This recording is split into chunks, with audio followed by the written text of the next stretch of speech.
नारायण नारायण नारायण नारायण। श्री राम जय जय राम। श्री राम जय जय राम। श्री राम जय जय राम। श्री राम जय जय राम। श्री राम जय जय राम। श्री राम जय जय राम। 20 दिसंबर भागवत दर्शन से आज का पृष्ठ है भागवत दर्शन भाग 2। इसमें परम पूज्य महाराज जी की जो बातें हैं वो यहाँ संकलित की हैं। 2 शीर्षक है आज के पृष्ठ में। पहला शीर्षक है नारायण से प्रेम करें और दूसरा शीर्षक है भगवान के चरणारविंद। प्रथम शीर्षक में महाराज जी बताएंगे कि प्रेम जो है हमारा सहज रूप से संसार से, क्योंकि संसार इंद्रियों से दिखता है तो इसलिए प्राणी मात्र का प्रेम जो है वो संसार से सहज है। पर ये जो संत हम लोगों को बताते हैं नारायण से प्रेम करने के लिए, तो उसका रहस्य आज महाराज जी बताएंगे। आज के पृष्ठ में इस शीर्षक के अंतर्गत बहुत ही महत्वपूर्ण बात बताने जा रहे हैं महाराज जी। संसार के भोग चाहे जितने भी हों उनसे कोई तृप्त नहीं हो सकता। सबसे पहली बात तो ये है। तो ठीक है, विषयों का प्रेम जो है और भोगों से जो प्रेम है जीव को, उससे अगर तृप्ति हो जाए तब तो कोई बात नहीं, पर वो अतृप्त ही रहता है। संसार के भोग चाहे जितने भी हों, यानी बड़े से बड़े राजा को महाराजाओं को ले लो, पर वो भी बेचारे तृप्त नहीं हो पाए।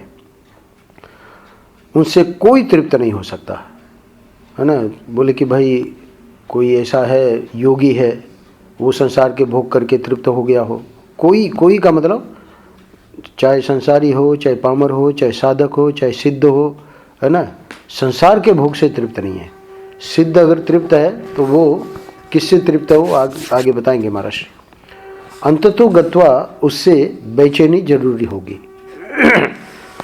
तो चैन का अर्थ होता है शांति और बेचैनी का अर्थ होता है अशांति। तो अंत में जाकर ये जो संसार के भोग है उससे बेचैनी क्यों होगी, अशांति क्यों होगी? क्योंकि फिर इंद्रियां जब काम नहीं करेंगी तो भोग तो सामने हैं पर व्यक्ति भोग नहीं कर सकता है ना। वस्तु उसकी पसंद की है पर अब वो पाचन ही ठीक नहीं है ना। बहुत सारी बातें आ जाती हैं। तो अंत तो गत्वा यानी अंत में जाकर ये संसार के भोगों पर ही जो डिपेंड करता है अपने सुख के लिए, उसको फिर अशांति बढ़ जाती है, उसकी बेचैनी जरूर होगी। अच्छा, इसको जरा सरल करके महाराज जी अब आगे समझा रहे हैं। आप इस बात को जरा सीधे सीधे समझें, समझाइए। तब महाराज जी समझा रहे हैं, यह तो साफ है कि हमारा मन हमारे शरीर के भीतर रहता है, यानी स्पष्ट है। साफ है का मतलब स्पष्ट है। तो क्या स्पष्ट है कि हमारा मन कहाँ रहता है? हमारे शरीर के भीतर। सब लोग जानते ही हैं। अच्छा, सब लोग इस बात को समझते हैं। यदि आप शरीर से बाहर किसी भी वस्तु से प्रेम करेंगे तो अपने मन को जोर जबरदस्ती से लगाना पड़ेगा। तो ठीक है, मन ही जाता है बाहर इंद्रियों के रास्ते से, पर कहने का मतलब यह है कि जब क्यों जाता है? क्योंकि हमारा उस वस्तु से प्रेम हो गया। तो यदि आप शरीर से बाहर किसी भी वस्तु से प्रेम करेंगे तो अपने मन को जोर जबरदस्ती से लगाना पड़ेगा। यहाँ वैसे लगता तो है कि भाई जोर जबरदस्ती कहाँ करनी पड़ती है, वो तो सहज ही लगता है। मन जो है वो महाराज जी जो बता रहे हैं इसको आगे बता रहे हैं। जोर जबरदस्ती से लगाना पड़ेगा क्या अर्थ है वो आगे बता रहे हैं। जब नींद लेनी होगी तो वह यानी मन उसको छोड़कर मतलब जिस वस्तु से प्रेम कर रहा है उसे छोड़कर फिर अपने भीतर लौट आएगा। तो मन जो है ये जोर जबरदस्ती से लगाना पड़ेगा। क्यों कहना पड़ा महाराज जी को? क्योंकि नींद तो हर व्यक्ति को आवश्यक है ना, वो चाहे या नहीं चाहे। पर ये जब नींद लेनी होती है तब क्या होता है कि उस वस्तु को जिससे हम प्रेम कर रहे हैं तो हमारे स्वामी हंसानंद जी महाराज रासलीला का, यानी ये महात्मा लोग छोटे मोटे दृष्टांत नहीं देते, सबसे ऐसा दृष्टांत देंगे जहाँ व्यक्ति की बुद्धि नहीं चलेगी। बोले कितना रास करोगे, कब तक रास करोगे, जब नींद आएगी तो फिर सोना पड़ेगा कि नहीं, है ना। तो कह रहे हैं अब रास यानी प्रेम की, कृष्ण से प्रेम है ना गोपियों का, तो रास हो रहा है, पर जब नींद आएगी, नींद लेनी होगी तो वह उसको छोड़कर, कृष्ण को छोड़ना पड़ेगा, प्रेम गोपियों को भी, फिर अपने भीतर लौट आएगा। चाहे कोई कितना भी प्यारा हो, अब इससे और क्या प्यार, मतलब गोपियों के प्रेम को तो सबसे बड़ा बताते हैं, तो उससे तो और कोई बड़ा दृष्टांत हम दे ही नहीं सकते। इसलिए महाराज कह रहे हैं कि चाहे कोई कितना भी प्यारा हो, यानी हम लोगों के प्यार तो कुछ नहीं है, सब स्वार्थ के हैं, पर निस्वार्थ प्रेम जहाँ है उसका भी दृष्टांत इसमें नींद वाली में दे सकते हैं कि चाहे कोई कितना भी प्यारा हो, वह सुषुप्ति के समय छूट ही जाएगा। बिल्कुल। अच्छा, अब महर्षि आगे के वाक्य में कह रहे हैं कि उसको छोड़े बिना विश्राम मिलने वाला नहीं है, क्योंकि इधर शरीर को विश्राम की जरूरत है और वो हम छोड़ना नहीं चाह रहे हैं, तो बोले उसी को छोड़ना पड़ेगा, विश्राम को हम नहीं छोड़ सकते, है ना। तो उसको छोड़े बिना विश्राम मिलने वाला नहीं है।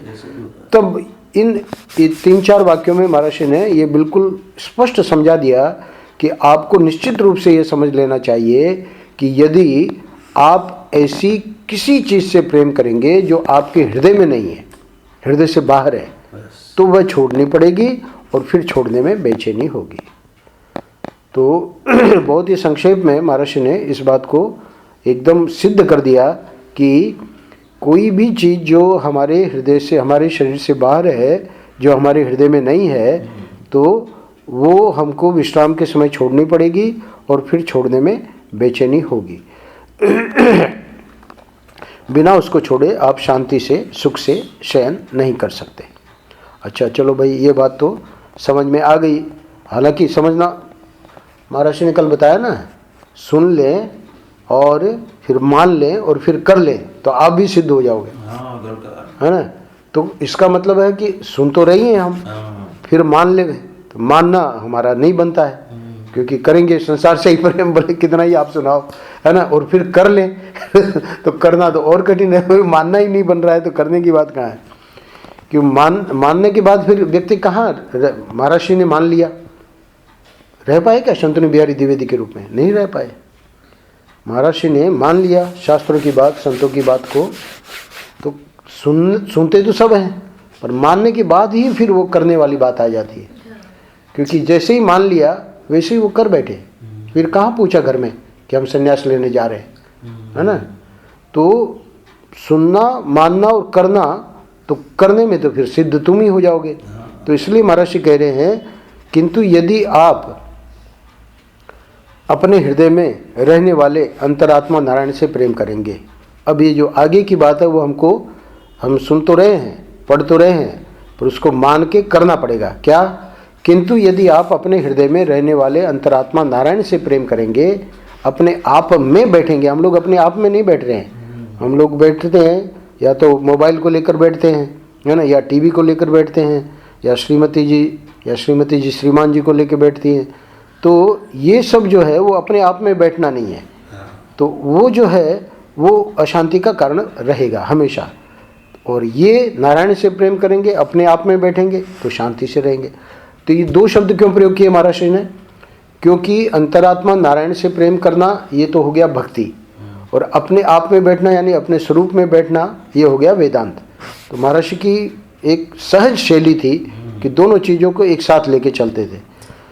तो इसलिए यहाँ इस वाक्य में बता दिया कि भक्त है तो अपना नारायण से प्रेम करे। अंतरात्मा में जो ठाकुर जी बैठे हैं, प्रथम जनवरी को बताया था कि और सब भूल जाए तो भूल जाए, पर ये बात ना भूले कि जो परमात्मा है वो हमारे हृदय में ही बैठे हैं। तो वो अथवा अपने आप में बैठो, स्वरूप का मतलब जो है विचार करने वाले, तो वो क्या है, बंदा वो शांति से रहेगा। अच्छा, अब आगे देखिए। अब महर्षि कह रहे हैं कि यदि आप अपने आप को और हृदय में रहने वाले अंतर्यामी नारायण को छोड़कर बाहर कहीं प्रेम करने जाएंगे तो वहाँ से पीट कर भगाए जाएंगे। तो यहाँ पर फिर दोनों बात महर्षि कह रहे हैं, या तो वही वेदांत के लिए अपने आप को, और वो प्रेमी भक्त के लिए हृदय में रहने वाले अंतर्यामी नारायण को। तो इसको छोड़कर, यानी जो वेदांत के श्रवण मनन निध्यासन कर रहा है वो अपने उस कार्य को छोड़कर और बाहर अपनी बहिर्मुखी वृत्ति कर लेता है, अथवा जो भक्त है वो अपना जप और अपना जो है हमारे मोनू जी है ना, तो उनको तो वो कला मालूम पड़ गई है कि कैसे अपने को उससे जुड़े रखना है ना, वो तो बड़ी ज़बरदस्त है। तो वो तो बिल्कुल निश्चिंत है। पर अगर कदाचित हम उनको छोड़ देते हैं और बोले कि भाई चलो है ना, मम्मी है, मम्मी से थोड़ा प्यार कर ले, और मम्मी क्या, मम्मी बीमार पड़ी है, बुखार है, और ये कह रहे नीचे आके कि भाई बता देना, और उसको हाँ मीरा को मत बताना, और तो कह रहे हैं कि वो क्योंकि वो नारायण, जो उसका जो कार्यक्रम है मोनू का, उसमें नारायण जब अंदर है तो अंदर बैठे अपना जप कर रहा है, जब वो बाहर का जो जितना कार्यक्रम है उधर अपना म्यूजिक का मतलब अपना वही ठाकुर जी के लिए, म्यूजिक कोई अपने मनोरंजन के लिए थोड़ी है, ठाकुर जी को सुनाना है। तो नारायण को छोड़कर बाहर कहीं प्रेम करने जाएंगे तो अब देखिए, यानी जिसने जन्म दिया है वो भी अब बाहर लग रही है, वो भी लग रहा है कि नहीं हमारा अंतर्यामी नारायण नहीं छूटना चाहिए, है ना। क्योंकि वो तो मनोहरी को तो क्या है कि बचपन से ही उसको ये संस्कार हैं, तो वो तो अपना संभाल ही लेगी। उसको तो मोनू क्या है, वो बिना मोनू के इनके लाल जी बैठे हैं ना कल तो हमको दर्शन देने आ गए, कल ही आए थे परसों, कल ही आए थे तो कल तो बड़ी कृपा करी उन्होंने है, लाल जी इनके है तो कृपालु। देखो गोपालगढ़ की याद करते हैं, ये भी एक विशेषता है। उनको क्या पड़ी है गोपालगढ़ के लोग, चाहे हैं उस दिन तो ऑटो आता है इनका, उस दिन ऑटो आता है, ऑटो ही मिलता है, स्वामी जी कोई नहीं होता है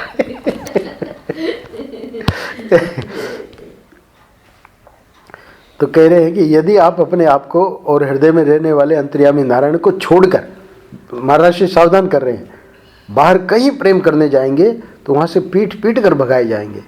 तो वो तो हम लोग अनुभव करते हैं इस बात का, पर व्यक्ति, महाराज कहते हैं ना, सौ धक्का खाए तमाशा घुस के देखे, तो इसलिए पीट कर कितने भी भगाए जाओ, पर वो तमाशा जो हमको देखना है तो उसके लिए तो घुसना ही पड़ेगा।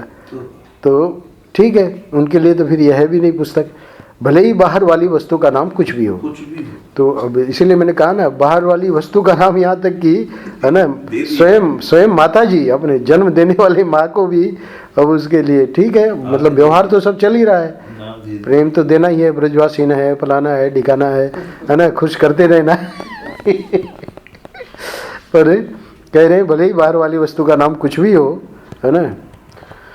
यानी यहाँ तक कि महाराज जी क्यों कह रहे हैं, यहाँ तो नहीं समझाया है, पर वेदांत के प्रसंगों में समझाएंगे कि बाहर की वस्तु का नाम यदि ठाकुर जी भी हो, इसीलिए गोपियों को ज्ञान देना पड़ा ठाकुर जी को कुरुक्षेत्र में, क्योंकि वो जब तक बाहर का मतलब हमको कृष्ण से प्रेम है तब तक उनका समाधान नहीं होगा, है ना। इसलिए भले ही बाहर वाली वस्तु का नाम कुछ भी हो का अर्थ सिर्फ सांसारिक पदार्थों से नहीं है, यानी वो अपने से प्रिय वस्तु, है ना, इष्ट देव भी जब तक हमारे बाहर रहेंगे। इसलिए वहाँ ईश्वर दर्शन की श्रेणियों में 6ठी श्रेणी में लिखा है कि भगवान ने ये नहीं कहा कि तुम हमसे अभिन्न हो, है ना। तो जब तक भिन्न रहेंगे, जब तक हम दूसरे रहेंगे, भगवान हमसे बाहर के रहेंगे, पर अभी नहीं। ये तो वेदांत की 6ठी श्रेणी की बात है, यानी आखिरी बात है। शुरू में तो भेद भक्ति रहेगी, तो भेद भक्ति चलते अब ये स्थिति है कि इसलिए महाराज श्री को यहाँ ये कहने की जरूरत नहीं थी, है ना, क्योंकि दोनों चीज़ों को ले लिया ना, नारायण का प्रेम हृदय में, तो हृदय का ही नारायण के प्रेम को, यहाँ कहीं नहीं लिखा कि बाहर वाले नारायण को, अंतर्यामी नारायण। पूरे पृष्ठ में आप ध्यान दें, है ना, बहिर्यामी नारायण तो ठीक है, उनका तो ये काम ही हो, तो माया का कर ही रहे हैं, पर उस माया में भी नहीं फंसना है, उसमें अंतर्यामी नारायण को ही पकड़ना है। तो ये दोनों जगह पे अंतर्यामी नारायण, इसके अंदर बहुत मतलब वो क्या कहते हैं, रहस्य है। महाराज जी के जो होते हैं शब्द वो बहुत चुन के होते हैं पर इसका अर्थ ये नहीं है कि बाह्य भक्ति के लिए मना कर रहे हैं, बाह्य भक्ति का भी महत्व है। क्योंकि जो बच्चा है तो वो सीखता है जब गणित, तो उसको वो जो गोलियां हैं, गोलियों से धीरे धीरे गिन के सिखाया जाता है। तो शुरू शुरू में प्रेम जो है वो लाल जी से ही करना है, और फिर लाल जी जो हैं वही फिर हृदय में हमको दर्शन देने लगेंगे। अब महाराज श्री वो लाल जी को तो अभी नहीं लेंगे, पर जो मोटा मोटी चीज़ें हैं संसार की चीज़ें उनको स्वयं गिना के बता रहे हैं। संसार में सोने चांदी, मकान, स्त्री, पुत्र, मित्र आदि से जितना भी प्रेम है वह तो उसी तरह है जिस तरह हम प्याऊ या क्लब में किसी के साथ दोस्ती करके घंटे आध घंटे बातचीत कर लेते हैं और फिर उसको छोड़कर हमें चल देना पड़ता है। इस बार बहुत बढ़िया बात बताई हमारे प्रत्येक बोधानंद जी ने कथा में। बोले हम अमेरिका जाते हैं तो लोग पूछते हैं कि ये क्या आप जो है मूर्ति पूजा करते हैं, है ना, पत्थर की पूजा करते हैं, तो हमको जवाब देना पड़ता है। बच्चे आजकल के पढ़े लिखे, तो बताया समझाया कि हम समझाते हैं उनको कि हम पत्थर की पूजा नहीं करते हैं। माँ का जो चित्र है उसके ऊपर जब हम फूल रखते हैं तो हम कोई, है ना, चित्र पे फूल थोड़ी रखते हैं, हमारा जो भाव में हमारी जो माता है उनको हम रख रहे हैं। तो ऐसे ही हम पत्थर की पूजा नहीं करते हैं, हम ईश्वर की पूजा करते हैं, है ना। तो ये पत्थर में भी ईश्वर देखते हैं। हाँ। तो संसार में सोने चांदी मकान स्त्री पुत्र मित्र आदि से जितना भी प्रेम है वह तो उसी तरह है जिस तरह हम प्याऊ या क्लब में किसी के साथ दोस्ती करके घंटे आध घंटे बातचीत कर लेते हैं और फिर उसको छोड़कर हमें चल देना पड़ता है। तो ये दृष्टांत तो समझ में आ जाता है प्याऊ और क्लब वाला, पर ये मकान स्त्री पुत्र मित्र में ये बात हमको नहीं अनुभव में आती। इसलिए महात्माओं को इस बात को समझाना पड़ता है कि बाहरी वस्तु के प्रीति जो भी प्रीति है, बाहरी वस्तु के प्रति जो भी प्रीति है उसे छोड़ना ही पड़ता है। ये तो हो गया नारायण से प्रेम करें। अब भगवान के चरणारविंद भी ले लो। हमको लगता है कि आपको यहीं मिल जाएंगे, वो 9 बजे पहुंचने वाले हैं वो हमारे दोनों महात्मा, समय भी हो गया। तो भगवान के चरणारविंद देखिए, परम पूज्य महाराज कह रहे हैं मैं आपको केवल स्मरण दिलाता हूँ, शिक्षण नहीं देता। स्मार्य न तो शिक्षे, दिलाइए, स्मरण दिलाइए।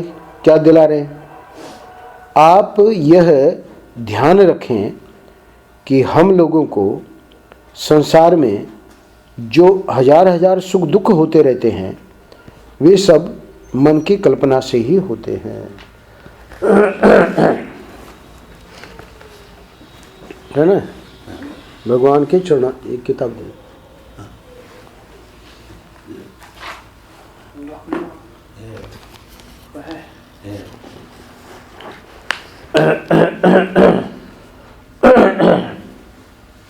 ठंडा लगेगा।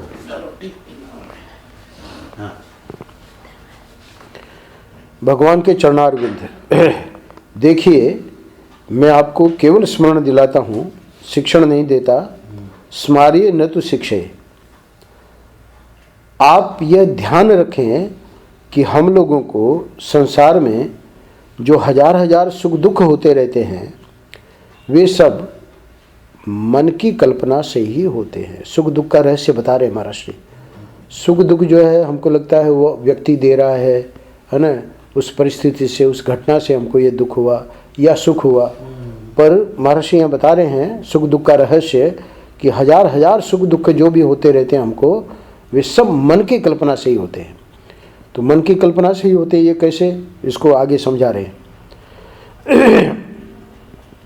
इनको दूर करने के लिए किसी सच्ची दवा की जरूरत नहीं है। आप झूठ मूठ ही कल्पना कर लें कि आपके हृदय में भगवान के चरणारविंद हैं और उनकी उंगलियों के नखद द्युति से आपका हृदय अंधकार दूर हो रहा है। बस वे कल्पित चरणारविंद ही आपके दुख को दूर करने में समर्थ हैं। यानी यहाँ महर्षि कहना क्या चाह रहे हैं कि अगर वो दुख मन का नहीं होता तो ये कल्पित चरणारविंद आपके दुख को दूर नहीं कर सकते थे। तो ये देखा गया है, अभी अभी वो सपना का पत्र आया तो उसमें लिखा है कि बहुत टेंशन में थे, वो बायोप्सी सुरेंद्र भाई की होनी थी। तो बोले कि हम ठाकुर जी के सामने गई और हमने कहा कि आप ये सब संभालते हैं, हाँ और वो टेंशन दूर हो गया। तो यहाँ महाराज जी कहना क्या चाह रहे हैं कि अगर वो टेंशन सच्चा होता तो ठाकुर जी के सामने जाने से वो दूर नहीं हो सकता था। तो इसका अर्थ है कि वो मन में हम उसको इतना महत्व दे देते हैं। कल इन्होंने बहुत बढ़िया बात सुनाई, हमारे रवि क्या नाम इनका, मुनि जी, हाँ रविपुरी, रविपुरी जी ने सुनाया कि मैं देवप्रयाग से बद्रीनाथ गया पैदल, और हनुमान जी के मंदिर से। तो देवप्रयाग से बद्रीनाथ गया तो पैसा वगैरह रखता नहीं था, पुरानी घटना है। और वहाँ जब पहुँचा तो भूख लगी, पैसा था नहीं, और उस समय कोई कुछ लगा भी नहीं कि कोई दे देगा, थे तो सन्यासी के रूप में ही। तो बोले वहाँ कंगले बैठे थे, तो हमको भी थोड़ा ऐसा विनोद सूझा कि चलो इनके साथ ही बैठ जाते हैं और कुछ मिल जाएगा पैसा, तो कुछ खा लेंगे। तो कंगलों के पास बैठ गए। तो कंगलों ने सोचा कि चलो कोई बात नहीं है, भी कोई कंगला ही है और ये तो महात्मा। तो खैर सुनाते हैं कि हम आधे घंटे 1 घंटे बाद उठे और उठ के स्नान करने गए। तो वहाँ देखा कि पैसों का ढेर था उधर। तो हमने सोचा कि ये कंगले उधर बैठे हैं और यहाँ पैसों का ढेर पड़ा है। तो उनको जाके कंगलों को कहा कि उधर तो पैसों का ढेर पड़ा है, आप यहाँ बैठे हो और पैसा मांग रहे हो। तो वो दोनों हंसने लगे कंगले, बोले कि आपको पता नहीं है, वो जो है 1 पैसा पुराना, 2 पैसा पुराना, 3 पैसा, 5 पैसा, वो सब खत्म हो गया है, अब वो कोई लेता नहीं है। तो मंदिर में जो चढ़ावा आता है तो वो जो है पुजारी, वो सब उसका वहाँ रख देता है क्योंकि वो तो बेकार है, फेंकने लायक। तो ये दृष्टांत क्यों दिया? दृष्टांत इसलिए दिया कि हम ये जितनी इसको वैल्यू दे रखे हैं संसार को, उतने ही अंश में हमको कष्ट होता है। जब इसकी कोई वैल्यू नहीं रहती है तो अब पहले तो उनको पैसों का ढेर देख के लगा कि इसकी वैल्यू है, पर वो जब कंगले हंस गए और पता लगा कि इसकी कोई वैल्यू नहीं है, तो फिर तो इसी प्रकार महाराज जी यहाँ समझा रहे हैं कि ये जो हजार सुख दुख हो रहे हैं, तो ये हम जो वैल्यू दे रखे हैं इसलिए हो रहे हैं, है तो ये मन की कल्पना। तो मन की कल्पना होने के कारण अब इसको दूर करने का महाराज जी ने तरीका भी बता दिया कि इनको दूर करने के लिए किसी सच्ची दवा की ज़रूरत नहीं है। आप झूठ मूठ ही कल्पना, क्योंकि भाई सच्चे ठाकुर जी हमारे हृदय में आएंगे ये तो अभी बात ही नहीं बन रही है। पर बोले कोई बात नहीं, सच्चे ठाकुर जी न भी आवें पर कम से कम झूठ मूठ कल्पना तो कर ही सकते हो। तो वो कल्पना जो है कि आपके हृदय में भगवान के चरणार बिंद है और उनकी उंगलियों की नखत द्युति से आपका हृदय अंधकार दूर हो रहा है, बस महाराज जी कहते हैं कि वे कल्पित चरणार बिंद ही आपके दुख को दूर करने में समर्थ है। कैसे? क्योंकि ये कल्पित चरणार बिंद में भी एक प्रकार का सामर्थ्य है। ये कोई मतलब मामूली बात, हर व्यक्ति को दुख में और सब चीज़ें याद आती है, भगवान कहाँ याद आते हैं किसी किसी को याद आते हैं, तो आते हैं तो काम भी करते हैं। तो बस वे कल्पित चरणार बिंद ही आपके दुख को दूर करने में समर्थ हैं। फिर आपके हृदय में यदि भगवान के सच्चे चरणार बिंद स्थापित हो जाए, कोई सच्चा भगत हो, है ना, तो उसके हृदय में तो सच्चे ही भगवान रहते हैं, तो फिर तो कहना ही क्या है, वे तो सारे पाप ताप को ही मिटा देते हैं। तो अंत में महाराज जी कह रहे हैं कि भगवान के चरणार बिंद जिसके हृदय में आ जाते हैं उसको छोड़ते नहीं। एक और नई बात बता रहे महाराज जी, क्या कि भगवान के चरणार बिंद का ही ये मतलब चमत्कार है कि एक बार आ गए हृदय में तो फिर उसको व्यक्ति को नहीं छोड़ेंगे। हम तो ठाकुर जी को छोड़ देते हैं, पर ठाकुर जी ने हमको पकड़ लिया तो फिर वो नहीं छोड़ेंगे, क्योंकि भक्त उनको प्रेम की रस्सी से, बोले कि क्यों नहीं छोड़ते हैं? क्योंकि भक्त जो है वो भी कम नहीं है, भक्त जो है उनको प्रेम की रस्सी से बांध कर रख छोड़ता है। यानी वो क्यों नहीं चले जाते दूसरी जगह? क्योंकि प्रेम की रस्सी से बांध लिया है उन्होंने, इसलिए वो जा ही नहीं सकते। तो वास्तव में ऐसा पुरुष ही भक्तों में प्रधान होता है। तो जो प्रेम की रस्सी से बांध लेवे ठाकुर जी को, वही भक्तों में प्रधान यानी सर्वश्रेष्ठ है। तो ये तो हमको यानी जब ठाकुर जी देखेंगे भाई ये तो बहुत प्रेम करता है, तो वो प्रेम की रस्सी से बन जाते हैं। फिर वो हृदय से नहीं जाते हैं। तो भगवान के चरणारविंद जिसके हृदय में आ जाते हैं उसको छोड़ते नहीं। हरिओम तत्सत, हरिओम तत्सत, हरिओम तत्सत। वो हमारे मित्र आए हैं दक्षिण से, अभी आएंगे, तो खुद ही कार चलाते हैं, दाढ़ी वाले राम जी करके। हम दक्षिण में थे ना 7 साल, तो उनसे बहुत बढ़िया मित्रता हो गई थी।